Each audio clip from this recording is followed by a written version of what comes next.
My dad raised his glass, smiled like he was about to say something heartfelt, and said, "To my daughter who finally found a man desperate enough to marry her." 60 people heard it. 60. The kind of silence that followed wasn't polite. It was surgical, like the whole room had just been cut open at once, and nobody knew where to look.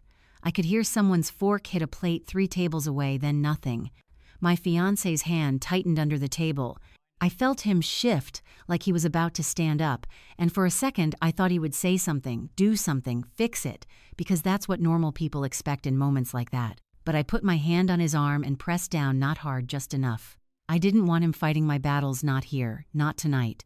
I didn't cry, I didn't storm out, I didn't even look at my father right away. I just sat there for a second, letting it land, letting every pair of eyes in that room settle on me, like I was part of the entertainment he'd paid for. Because that's what this was to him. Not my engagement party. His show. The lighting was perfect. The wine was expensive. The guest list was mostly people I barely knew, but he did business partners, golf buddies, people who laughed a little too quickly at everything he said. My friends, they were at the back near the kitchen doors, like an afterthought.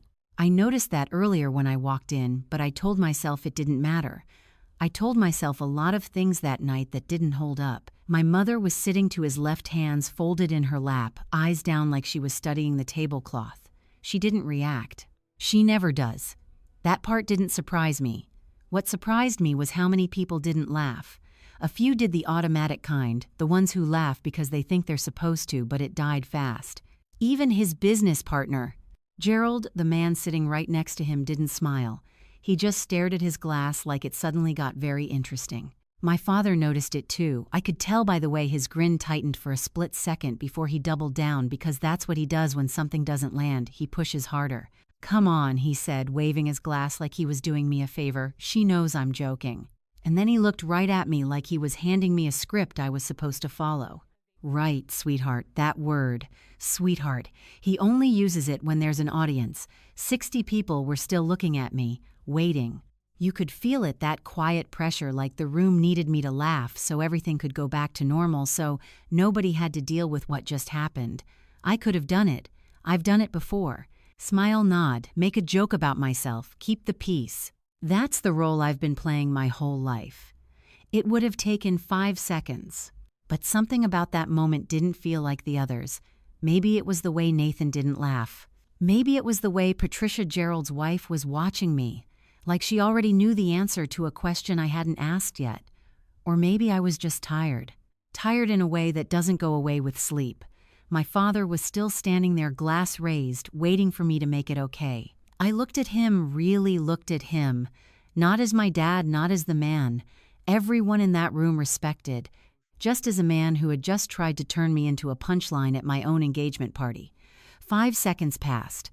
Nobody moved. And then I said it, calm, clear, not loud, not dramatic, just enough. "Sit down, Dad."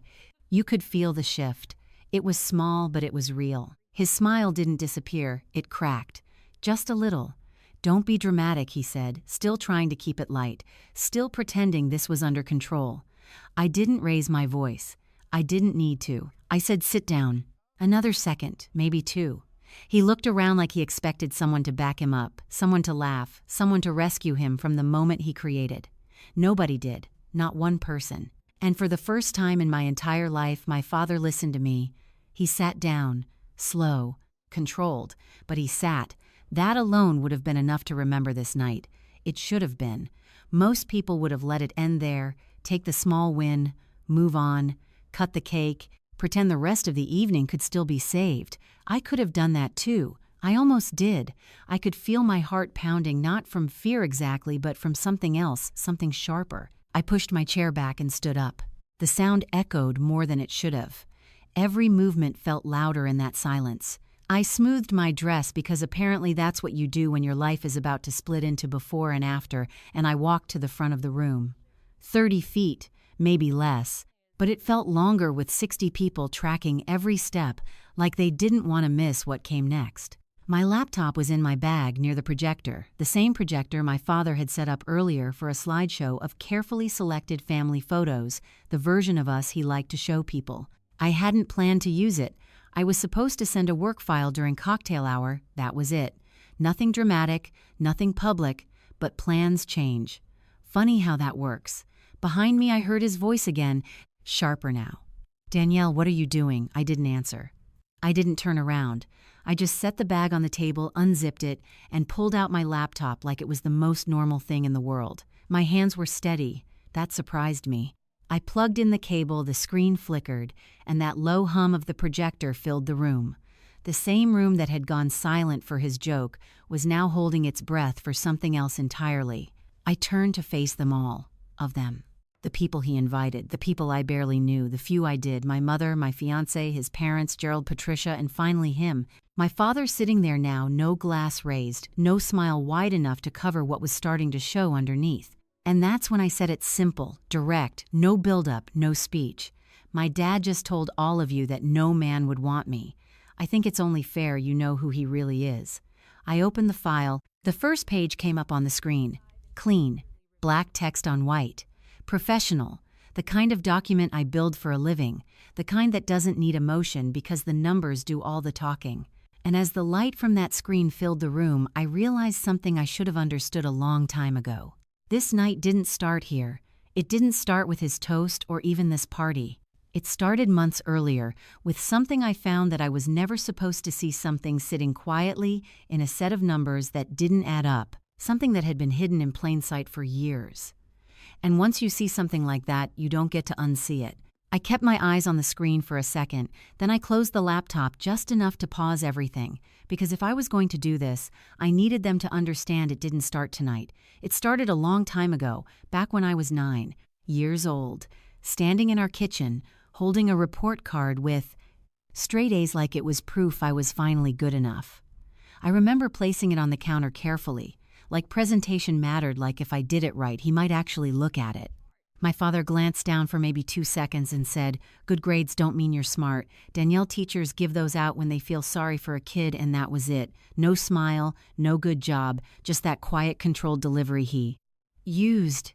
That somehow felt worse than yelling, because yelling you can argue with yelling, feels emotional, but this was calm, measured, final. Like a fact I was supposed to accept, and my mother was right there sitting at the table with her coffee. She didn't say anything. She didn't even look up right away, and that was the system in our house. He cut, she stayed quiet, and I learned very quickly that reacting only made things worse. So I nodded like that made sense, like I agreed, and I went to my room and stared at that report card until the letters blurred because I didn't know what else to do with it. That was the first time I remember feeling like effort didn't matter, like whatever I did could be turned into something smaller. And it didn't stop there. It just got more refined. As I got older, when I was 12, he taught me how to ride a bike in the driveway, and for a moment it felt normal. I fell twice, scraped my knee, got back up, and when I finally made it to the end of the street without falling, he said, "That's my girl." And I held on to that sentence like it meant something real, like it proved there was another version of him, but later I realized he said it when neighbors were watching. And once they went inside, so did that version of him. It was always like that. The approval showed up when there was an audience and disappeared when it was just us. By the time I got to high school, I had figured out the pattern: do well. Publicly stay quiet, privately. Don't challenge him. Don't correct him. Don't ask for too much. And definitely don't expect consistency, because consistency wasn't part of the deal. College was supposed to change things. At least that's what I told myself. I worked 2 jobs, kept my grades high, graduated with honors, and when I walked across that stage, I remember scanning the crowd looking for him, thinking maybe this time would be different. Maybe this was the moment he'd actually be proud. But at dinner afterward, he spent most of the night talking about his company, his contracts, his growth. And when the check came, he said loud enough for everyone to hear, "Let's hope that diploma is worth more than the paper it's printed on." And people laughed because they always laugh, and I smiled because that's what I'd been trained to do. You smile, you don't make it awkward, you don't call it out, you keep things smooth, and over time that kind of environment does something to you, not all at once. Not in a dramatic way, it's slow almost. Efficient, like it trims down your expectations until you stop noticing what's missing. I didn't think of it as emotional abuse. I thought of it as normal because it was all I knew. And my mother reinforced that without saying much, she had this way of smoothing things over with silence. Like if nobody reacted, then nothing really happened. I remember one night when I was 16, we were cleaning up after dinner, and she told me this story about early in her marriage, how she had pushed back on something my father said. She didn't give details, just said she disagreed, and his response was to cancel her credit card completely for months. She had to ask him for money for groceries, like a kid asking for allowance, and she told it like it was just something that happened, like a weather story. No anger, no warning, just a fact, but I understood what it really was. It was a lesson. This is what happens when you push back, so I learned not to push. I learned to adjust, to read the room, to anticipate what version of him I was going to get, and respond accordingly. And the hardest part is that from the outside, everything looked fine. He was respected, successful, generous in public. People liked him, they admired him, and that made it even harder to question anything, because if everyone else thought he was great, then the problem had to be me. That's how it works. You internalize it. You start editing yourself before anyone else can. You choose your words carefully. You downplay your achievements. You laugh at jokes that are about you. You become easy to manage. And by the time I got my first real job, a good job, competitive, something I worked hard for, I called home to tell them. My mom said, "Congratulations." My dad got on the phone and said, "Let's hope you don't bankrupt them." And I laughed because that's what I do. And then I hung up and sat in my car for 20 minutes trying to figure out why that felt normal. Why I wasn't more upset. Why I didn't expect better. And the answer was simple. I had been trained not to trained over years of small comments, quiet dismissals, controlled conversations, and a system where one person spoke and the other absorbed it, and the third one, my mother, made sure nothing ever escalated, which sounds peaceful until you realize it's just another way of keeping everything exactly the same. And that's the part people don't see. It's not one big moment, it's a dot. 1,000 small ones that add up until you don't recognize your own reactions anymore, until you sit at your own engagement party, listening to your father insult you in front of a room full of people, and part of you still wonders if you're overreacting, and that's when you know something has been wrong for a very long time. I rested my hand on the edge of the table and took a slow breath, because if I was going to explain this, I had to be honest about what came next. I didn't just grow up and suddenly see the problem. I built a life inside it. I followed every rule that was supposed to lead to approval. I studied harder than most people. I knew I worked part-time jobs through college to cover what scholarships didn't. I chose a major that made sense, accounting with a minor in criminal justice. Something practical, something that sounded serious when you said it out loud. And I didn't just pass, I did well, really well. The kind of well that gets you noticed by recruiters, the kind that's supposed to mean something. And I remember the day I got my final transcript, holding it in my hands, thinking, maybe this time it would be enough. Maybe this was the kind of achievement my father couldn't dismiss. But when I showed it to him, he looked at it like it was a receipt, something to scan quickly and move on from. And he said, "Grades are easy when you don't take risks." Like I had somehow taken the easy path by working myself into the ground. And I nodded, because by then I didn't argue. I adjusted, told myself he was just pushing me to be better, that this was his version of motivation, because that's what I had always been told, that he was hard on me because he cared that if he didn't expect more, it would mean he didn't see potential. So I kept going. I graduated. I landed my first job at a forensic accounting firm, a good one, competitive, the kind of place people actually want to work at. And I remember sitting in my car in the parking lot before my first day, rehearsing how I would tell my parents, like it was some kind of presentation I needed to get right. And when I finally called, my mom said congratulations, soft, quick, like she was glad but didn't want to make too much of it. And then my dad got on the phone and said, "Let's hope you don't bankrupt them." And I laughed, because that's what I do. I laughed like it was a joke, like it didn't land exactly where he intended it to. And then I hung up and sat there in silence, because something about that moment didn't feel right anymore. But I still didn't have the language for it. I still thought this was normal. I still thought this was just how things worked. So I went to work and I was good at it. I was precise, methodical. I paid attention to details other people missed. I stayed late when I needed to. I double-checked everything, not because anyone told me to, but because I had spent my whole life learning that mistakes get noticed and effort doesn't. And over time, that kind of mindset makes you reliable. It makes you valuable. I started getting more responsibility, better cases. I worked on audits that actually mattered, cases where real money was involved, real consequences. And for the first time, I was in rooms where people listened to what I had to say, where my work wasn't questioned just for existing, and that should have felt like a turning point, but it didn't, not completely, because every time something good happened, every time I got recognition at work, a part of me automatically minimized it, like I was doing it for him before he even had the chance. I would think it's not that big of a deal. Anyone could do this. Don't get ahead of yourself. And I didn't realize how deep that went until I started dating Nathan, because he would ask normal questions like, "How did your parents react when you got promoted?" And I would say things like, "Oh, they were fine," and he would look at me like that answer didn't make sense, like something was missing. And it was, but I had gotten so used to filling in the gaps myself that I didn't even notice. I didn't notice how often I downplayed things. How often I turned achievements into something smaller before anyone else could.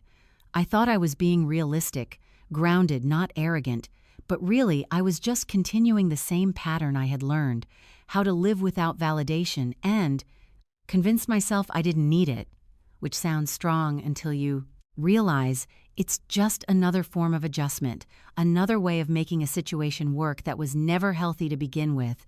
And the truth is, there were moments where I could have seen it more clearly, moments where the contrast was too obvious to ignore, like when I would tell my coworkers about something my dad said and they wouldn't laugh, they would just look at me, or when I would meet other people's parents and see how they spoke to their kids, how they acknowledged things without turning them into something else. And instead of questioning my own experience, I would tell myself those families were different, that every family had its own way of doing things, that this was just mine, and I stayed in that mindset for a long time, longer than I should have, because it was easier than admitting something was wrong, easier than facing the idea that all the effort I had put in, all the achievements I thought would change things, were never going to get the response I was waiting for. And that's a hard realization to accept, that you can do everything right and still not get what you thought you earned. And by the time I started to see it more clearly, I had already built my life around it. I had a career, I had stability, I had a version of success that looked good on paper, but internally I was still operating under the same rules, still measuring myself against a standard that was designed to be unreachable, still thinking that if I just did a little more, got a little better, achieved one more thing, it would finally be enough. And the hardest part is that I believed that I really did. I believed that one day there would be a moment where he would look at me and say something simple, something honest, something like, "I'm proud of you," and mean it not because there was an audience, not because it served a purpose, just because it was true. And I held on to that idea for years, even when the evidence said otherwise, even when every interaction suggested it wasn't coming, because letting go of that hope felt like giving up on something bigger than just approval. It felt like giving up on the idea that the relationship could ever be different, and as long as I believed it was normal, as long as I told myself this was just how he was, I didn't have to face that I could keep going, keep achieving, keep adjusting. And on the outside, everything looked fine. I had done what I was supposed to do. I had built a career. I was independent, capable, successful by most standards. But inside, I was still waiting for something that had never been part of the deal. And I didn't fully understand that until much later, until someone finally looked at me and said, "That's not normal," and meant it. I leaned back slightly and glanced toward Nathan, because none of this really started making sense until he showed up, and I didn't even realize how much things would change the day I met him. It was at a joint conference in Baltimore, attorneys and forensic accountants in the same room, which is about as exciting as it sounds unless you actually like that kind of thing. And I was there taking notes, sitting a few rows back, doing what I always do, paying attention, staying quiet. And he was at the front, presenting on financial fraud litigation. Nothing flashy, no big personality, no dramatic delivery, just clear, structured, and direct. The kind of person who doesn't try to impress you, but ends up doing it anyway. What stood out wasn't just what he said, it was how he said it. Calm, steady, like he didn't need the room to validate him, which was already different from what I was used to, because my father filled every room he walked into. He needed attention. He controlled conversations, he made sure people listened. Nathan didn't do any of that. He spoke, people listened, and then he stopped. Like that was enough. And after the session, I ended up talking to him. Nothing dramatic, just a normal conversation. And that should have been the first sign that something was different. Because I didn't feel like I had to manage what I said. I didn't feel like I had to adjust my tone or anticipate a reaction. I could just answer questions without turning them into something smaller first. And we kept talking, and then we started seeing each other. And the more time I spent with him, the more I noticed the contrast. Not in a big, obvious way at first, but in small things, the way he listened without interrupting. The way he didn't turn conversations back to himself. The way he didn't make comments that needed to be softened or explained away later. And at first, I didn't think much of it. I just thought he was easy to be around, which sounds simple, but it wasn't something I was used to. And then came the moment that shifted everything. It was our third date. We were at dinner, nothing special, just a regular place, and I told him a story about my dad, one of those stories I always tell, like, it's funny because that's how I've learned to package things. I told him about a wedding where my father made a joke about me being next, if anyone would have me. And I laughed when I said it because that's the cue. That's how people know. It's okay to laugh too. But Nathan didn't laugh. He didn't smile. He just set his fork down and looked at me, not in a dramatic way, not judging, just direct. And he said, "That's not normal. You know that, right?" And for a second, I didn't know how to respond because no one had ever said that to me before. Not like that, not without softening it or turning it into something else. And my first instinct was to defend it, to explain it, to say, no, it's just how he is, because that's the line I've used my whole life. But something about the way he said it made that response feel off, like it didn't quite hold up. And I didn't answer right away. And he didn't push, he didn't lecture, I didn't try to convince me. He just let it sit there. And that's what made it stick, because for the first time I had to actually think about it instead of automatically explaining it away. And once that question was in my head, it didn't leave. I started noticing things I hadn't paid attention to before: the pattern, the consistency, the way comments that sounded like jokes always landed the same way, the way I adjusted my reactions without thinking, the way I minimized things before anyone else could. And at the same time, I was watching how Nathan handled situations, how he responded to people, how he spoke to me, and the difference wasn't subtle anymore. It was clear. He didn't need to control anything. He didn't need to put anyone down to feel comfortable. He didn't test people to see where they stood. And when I finally brought him home to meet my parents, that contrast became impossible to ignore. My father turned the conversation into an interview within minutes, asking about Nathan's background, his salary, his family, the kind of questions that aren't really questions, they're evaluations. And Nathan answered calmly, directly, without getting defensive, without trying to impress, just facts. And then my father leaned back and said, "I hope you're patient. My daughter is the kind who needs to be led." And that was the moment I expected things to go the way they always go, either silence or an awkward laugh, but Nathan didn't do either. He just looked at him and said, "With all due respect, Danielle is the most capable person I've ever met." No emotion, no aggression, just a statement. And the room went quiet for a second, because that wasn't the response my father was used to. He didn't argue, he didn't push, he just changed the subject. But I saw it, that small shift, that moment where control didn't land the way he expected, and that's when I realized something I hadn't fully understood before. My father's whole system depended on people playing their roles, laughing at the right time, staying quiet when needed, adjusting around him. And Nathan didn't do that, not because he was trying to challenge him, but because it didn't even occur to him to adjust in the first place. And that difference forced me to see everything more clearly. Because once you see another version of how things can be, it's hard to go back to thinking your version is normal. And that was the beginning of it, not a dramatic moment. Not a big confrontation, just a quiet shift in perspective, the kind that changes how you interpret everything that comes after and from that point on. Every interaction with my father felt slightly different, not because he changed, but because I was starting to see him without the filter I had always used, and once that filter is gone, you can't put it back. I picked up my bag and walked into the venue earlier that day because the moment my father said he was handling the party, I already knew what that meant. It meant control, it meant presentation, it meant this wasn't going to be about me. And Nathan, it was going to be about him. And that became clear almost immediately after we got engaged. Nathan and I wanted something small, maybe 15 or 20 people in a backyard, something simple, where we could actually talk to everyone.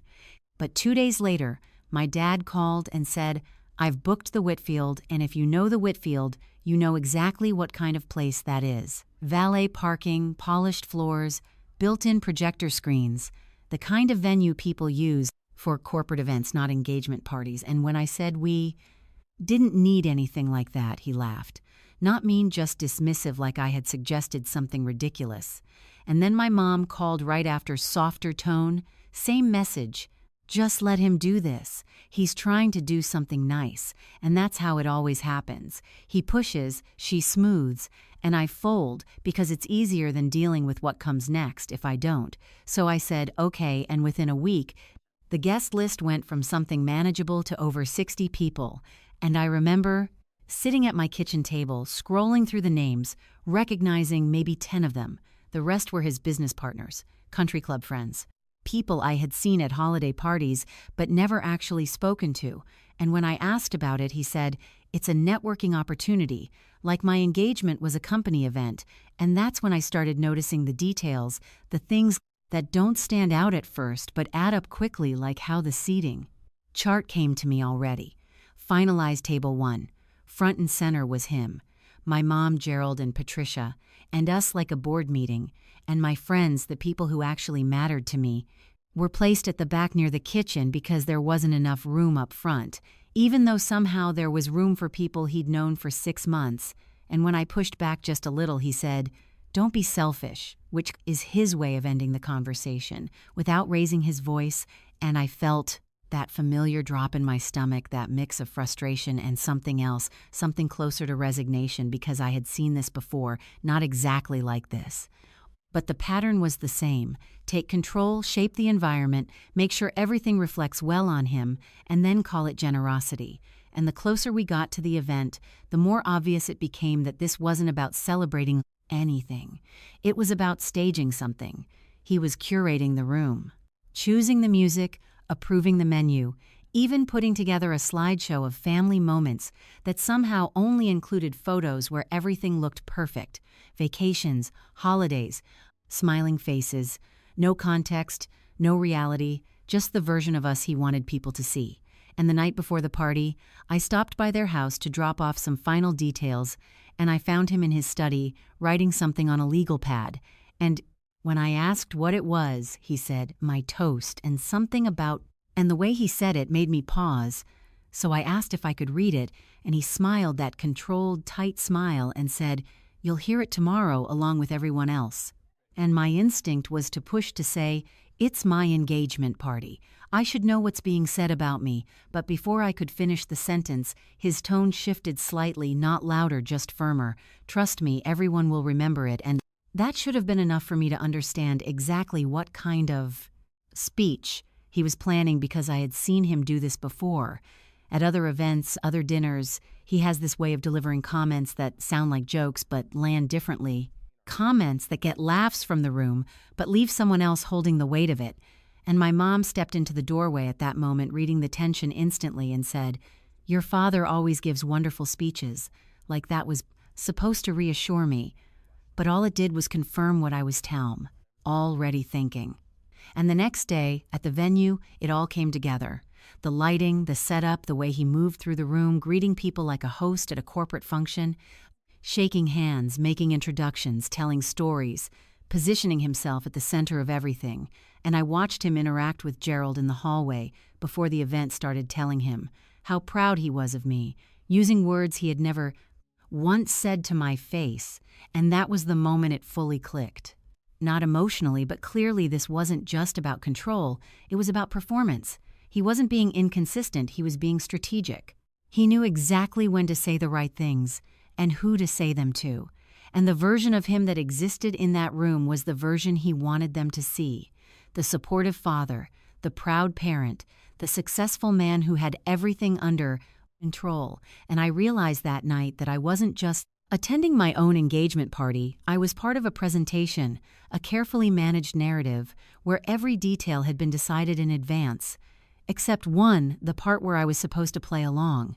Smile at the right moments, laugh when expected, and let him take the lead, because that's what I had always done. But standing there watching it all unfold, seeing how deliberate it was, how practiced, how predictable, I started to understand something I hadn't fully accepted before. This wasn't accidental. It wasn't just his personality, it was a system, and I had been playing my role in it for years without ever questioning the script. I slid the laptop open again and let the screen glow, because this part didn't start at the party.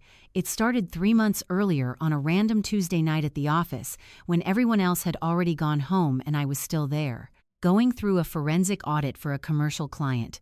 Nothing unusual, just another set of numbers that didn't quite line up the kind of work I'm trained to do. Tracing transactions, following money through accounts that are designed to look clean on the surface. And at first, it was routine.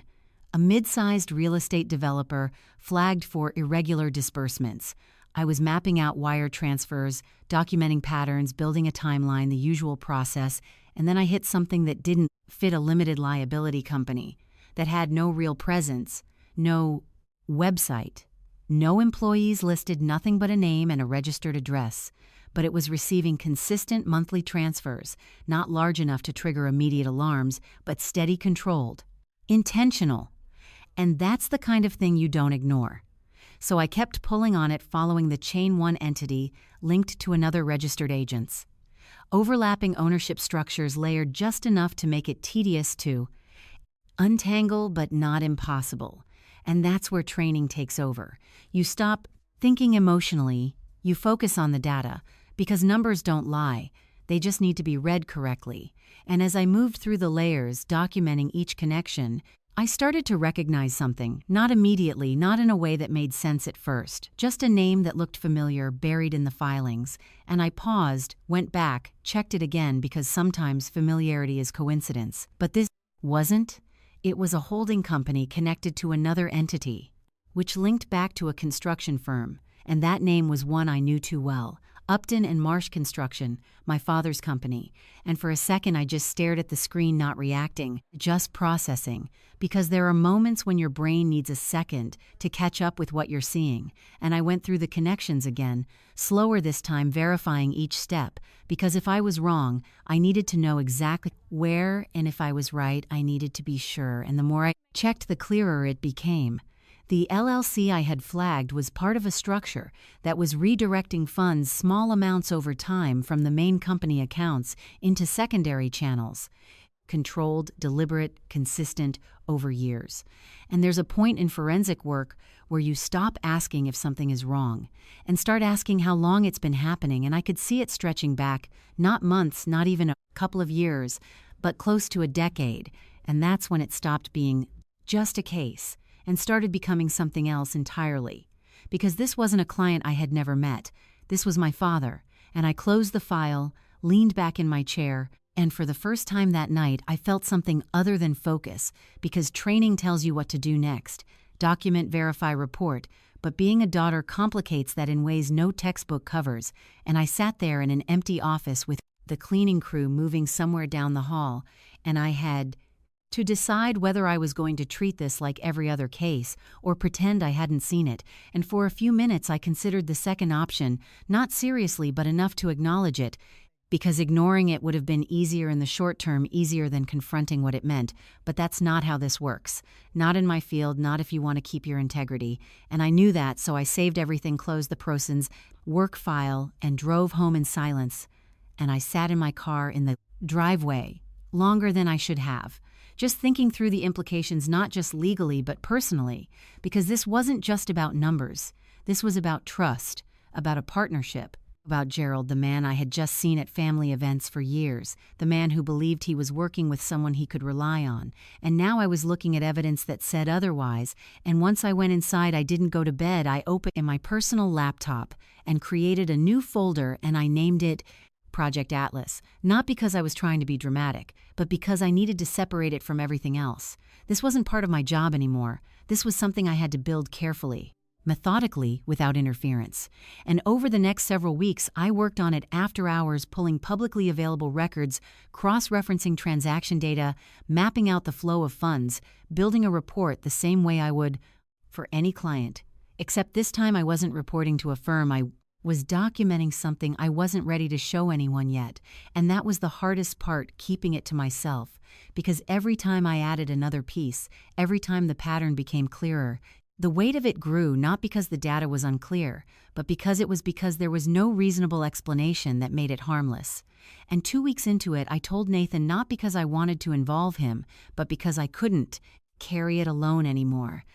I showed him the summary, walked him through the structure, the transfers, the timeline, and he read it the way he reads everything carefully without interrupting. And when he finished, he didn't jump to conclusions. He didn't tell me what to do. He just asked, "What do you want to do with this?" And that question was harder than anything else because it forced me to separate what I felt from what was right, and I didn't have a clear answer yet. Part of me wanted to handle it privately, quietly, avoid turning it into something public. But another part of me knew that this wasn't just about me. Gerald had a right to know, and eventually I made a plan, finished the report, verify everything, and then present it the way I would any other finding, clean, professional, no emotion, just facts. Because that's what I do, that's what I'm trained for. And bringing the laptop to the party was supposed to be a practical decision. Just in case I needed to send a file for work. Nothing more. I didn't plan to use it. I didn't plan for any of this, but once the data exists, once you've built something like that, it's there waiting, and all it takes is one moment to change how it gets used. I straightened my shoulders and clicked the file open, because once I started this, there was no clean way to stop. Halfway the screen lit up behind me with the first page of the report, plain structured, no decoration, just a header and rows of data, the same format I use in every professional presentation. And I could feel the room shift again. Not loud, not chaotic, just that quiet movement of people leaning forward, trying to understand what they were looking at. My father stood up immediately, chair scraping against the floor in a way that sounded sharper than it should have. "This is ridiculous," he said, louder now, louder than he had been all night, and that alone told me he understood what was coming. I didn't look at him right away. I kept my focus on the screen and said, "This is a forensic audit summary I compiled over the past 3 months. Same tone I use at work, steady, controlled, because if I let emotion into it, it would lose its weight. And I needed the numbers to speak." I scrolled to the summary page, columns of dates, amounts, destination accounts, a pattern stretching across years. Not random, not accidental, consistent, and I heard it then, not a gasp, not a shout. Just the subtle sounds of realization, people shifting in their seats, someone whispering, a glass being set down a little too quickly. And when I finally turned, I looked directly at Gerald. Because this wasn't just about my father anymore, it was about him. His expression had changed completely, the polite distance from earlier gone, replaced with something sharper, something focused, like he was trying to process everything at once, and already knew where it was leading. His hand was still holding his glass, but it wasn't steady, and then it slipped just enough the stem, catching the edge of the table before it fell and shattered on the floor.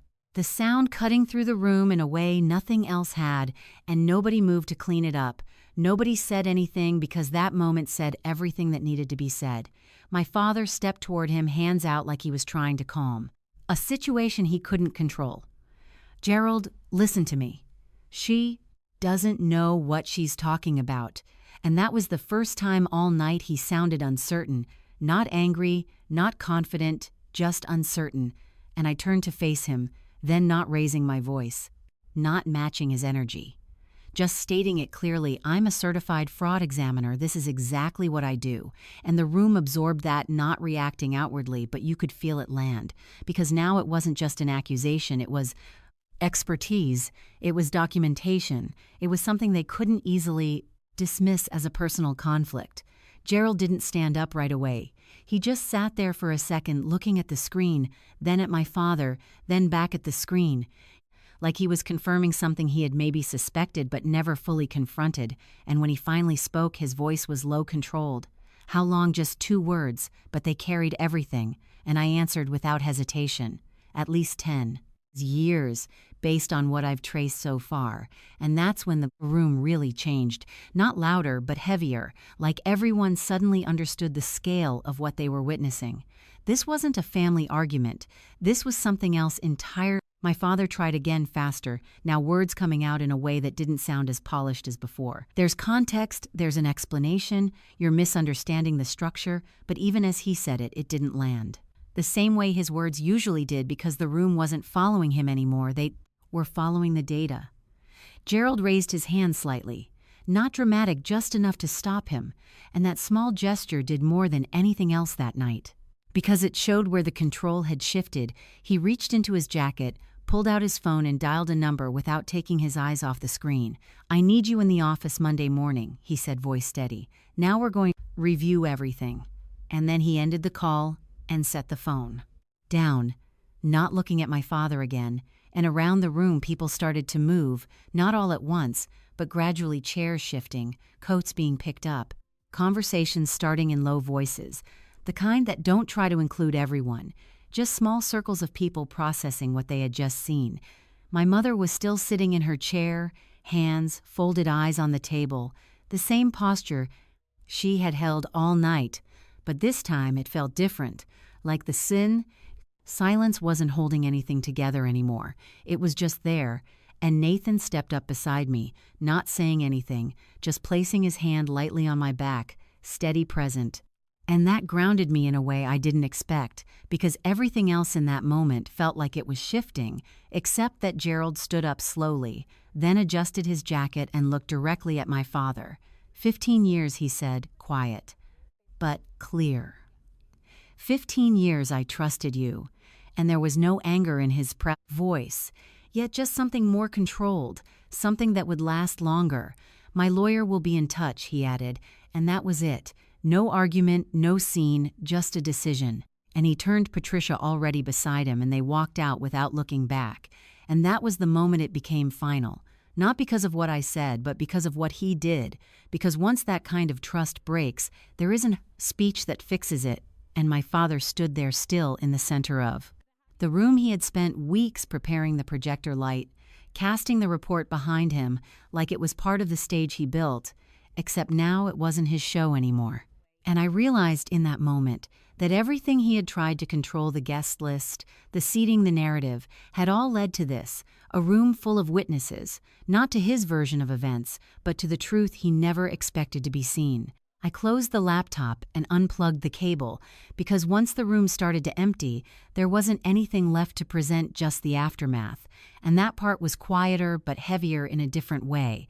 People didn't rush out all at once. They left in waves, small groups gathering their coats, avoiding eye contact with my father, not out of politeness, but because no one wanted to be pulled into whatever was left of that moment.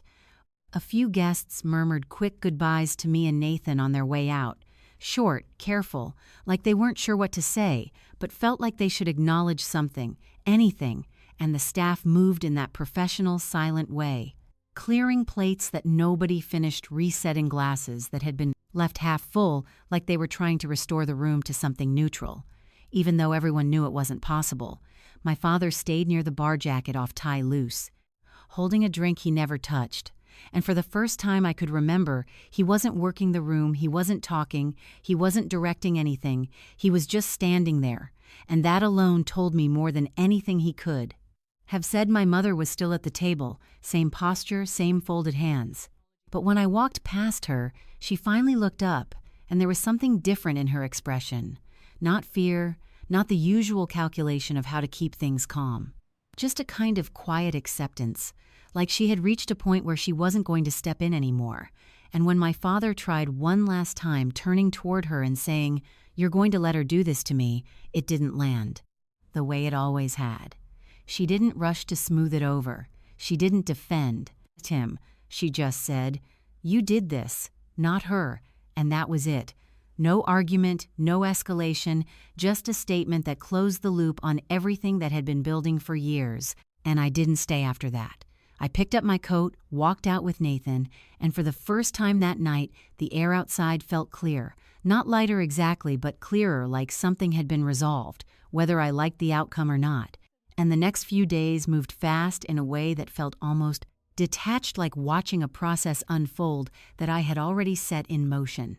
Monday morning, Gerald's attorney was in the office with a court order for a full independent audit. Not my report, not my files. A separate firm brought in to go through everything from the ground up.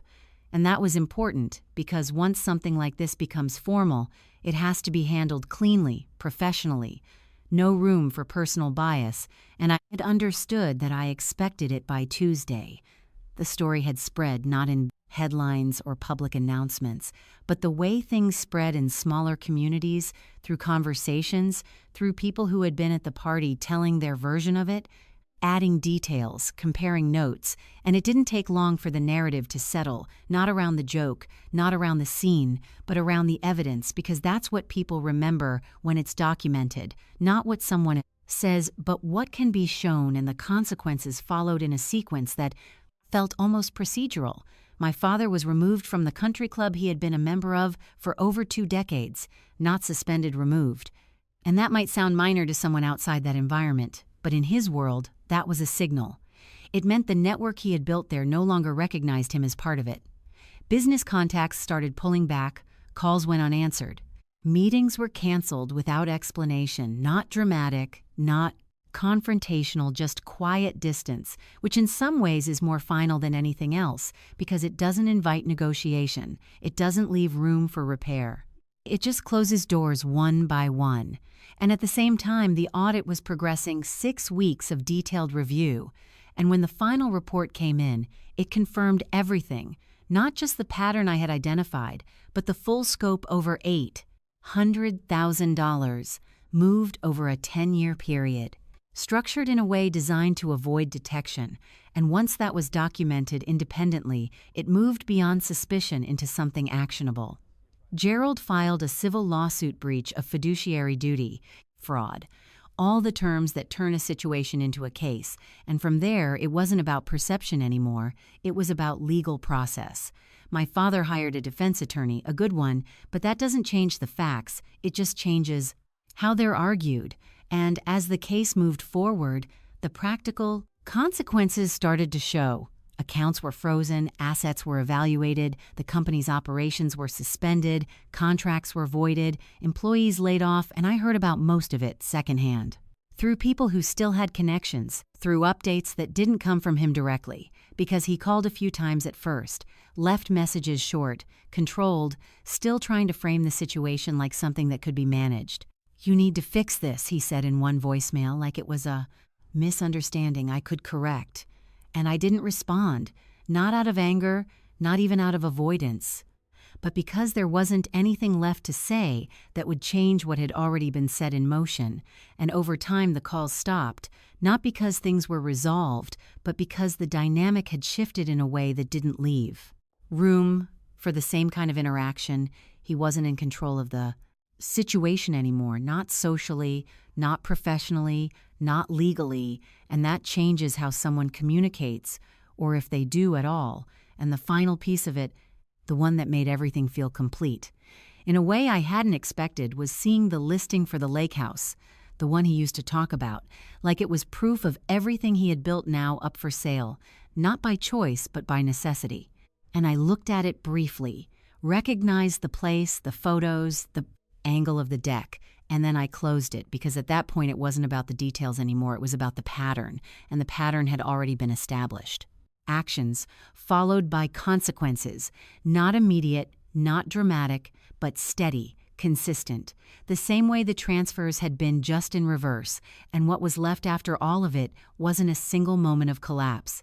It was a series of small, final decisions made by different people, each one choosing distance, choosing to step away until there was no room left for him to stand in the center of. I set my phone face down on the counter and let the room stay quiet for a minute, because after everything that happened outside, the changes at home were slower and harder to measure. They didn't come with documents or timelines, came in small moments that didn't look like much unless you knew what to look for. And the first one was a phone call from my mother on a Sunday afternoon, which by itself was unusual, because Sundays used to belong to my father, his routine, his schedule, his control of the day. So when I saw her name on the screen, I hesitated before answering, not because I didn't want to talk to her, but because I didn't know what version of the conversation I was about to step into.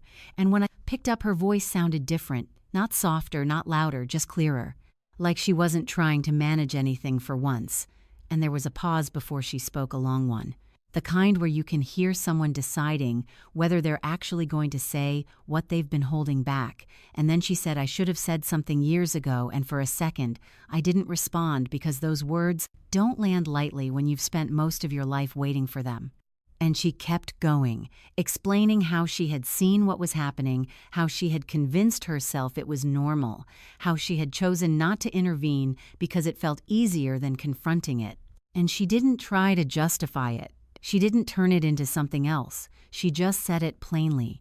And that mattered more than anything else she could have added, because for the first time she wasn't protecting him. She was acknowledging what it had cost me, and I listened, not interrupting, not rushing, to respond, because I needed to hear it without filtering it through the version of her I had known before.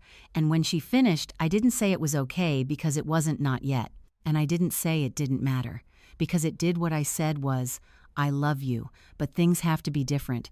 And that was the first boundary I had ever set with her directly. Not implied, not adjusted around, stated clearly. And she didn't push back, she didn't deflect. She said she understood. And then she told me she had started seeing a therapist.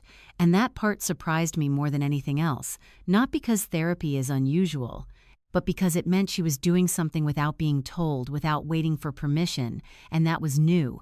And over the next few weeks, we started talking more regularly, not every day, not in long emotional conversations, just consistent, short calls where we learned how to speak to each other, without the old patterns taking over. And it wasn't easy. There were pauses. There were moments where neither of us knew what to say, but we kept showing up, and that was enough for now. At the same time, I had to decide what my relationship with my father was going to look like. And that decision was simpler in some ways, not because it was easy, but because the boundary was clearer. I stopped answering his calls. I didn't to respond to messages, not as a punishment, but because continuing the same pattern didn't make sense anymore. And the last message he sent made that decision even clearer.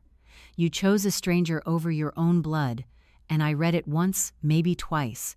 And then I understood something I hadn't fully accepted before. To him, this wasn't about right or wrong. It was about control, about loyalty defined on his terms. And if I didn't meet those terms, then I was the problem, and there wasn't a version of that conversation that would lead anywhere different. So I didn't respond. And that silence wasn't avoidance. It was a choice, and for the first time it felt like it belonged to me, not something I was forced into. And as all of that settled, my life started to take on a different shape, not in a dramatic overnight way, but in the absence of certain things, less tension in conversations, less anticipation of how something might be received, more space to make decisions without running them through someone else's expectations first. Nathan and I planned our own celebration, small, simple, exactly what we wanted from the beginning. About 15 people in his parents' backyard. No seating chart, no formal structure, just people we actually knew. And being in that space felt different in a way that was hard to explain. Until you experience it, conversations flowed without being managed. Laughter didn't feel like a reaction to someone else's cue. It just happened. And my mother came early with something she had made, herself, which was another small change that meant more than it seemed. She stayed, she talked, she listened, not perfectly, not without hesitation. But she was present in a way she hadn't been before, and that was enough to build on. And I realized over time that moving forward didn't mean everything was resolved. It meant accepting what wasn't going to change and focusing on what could my relationship with my father wasn't something I could fix. Not because I didn't want to, but because it required something from him that he hadn't shown he was willing to give. But my relationship with my mother was something that could be rebuilt. Slowly, carefully, with clear boundaries in place. And my own sense of stability, my work, my relationship with Nathan, the life I was building, all of that felt more grounded, without the constant need to adjust around someone else. And the biggest change wasn't external, it was internal. It was the shift from trying to earn something that was never consistently offered, to recognizing that I didn't need to, that I could define my own standards without waiting for them to be validated. And that didn't erase the past. It didn't make everything easier, but it gave me a way to move forward that felt consistent and for the first time sustainable. I stood there for a second, after everyone had gone quiet again, and realized this wasn't about proving anything anymore. It was about deciding what I was willing to carry forward, and what I was finally ready to put down. Because if there's one thing this whole experience made clear, it's that silence doesn't protect you. It just delays the moment when you have to face what's already there. And for a long time, I confused staying quiet with keeping the peace. I thought if I didn't react, if I didn't challenge anything, then things would stay manageable, predictable, easier. But that wasn't peace. That was maintenance. That was me doing the work of keeping a system intact that didn't benefit me. And the hardest part about that realization wasn't anger, it was clarity. Because once you see it, once you understand that silence is a choice and that it has consequences, just like speaking up does, you can't go back to pretending it doesn't matter. And that's what silence is complicity means to me now.